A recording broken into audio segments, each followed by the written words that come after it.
So is it a good idea to buy after a dip or at the dip? As many people say to buy at the dip, buy at the dip. So dollar average investing, many it has many names. But let me ask you a question: does institutional traders purchase from support region or buy after a breakout? When do they think?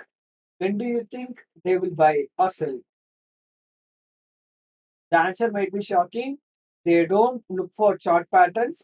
Instead, they create the chart patterns.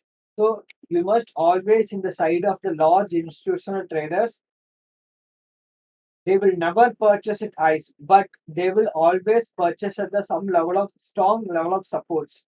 So these supports may be a moving average line like 50 and 200 moving average line. So it must be a strong support position. You must and so you must avoid buying otherwhere else other than support.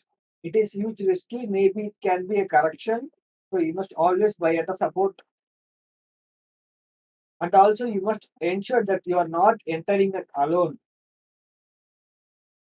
You must watch for the pattern like a large or giant sized green or red candles, depending upon your situations. You must look for these confirmation signals and then enter. This confirms there is a institutional buying or big players buying in the market. So this is the important points to be covered. Maybe this strategy and everything you learn can be failed, and you should keep learning yourself. You must not seek for a perfect way. Otherwise, you will search for rest of your life because it's the nature of this game.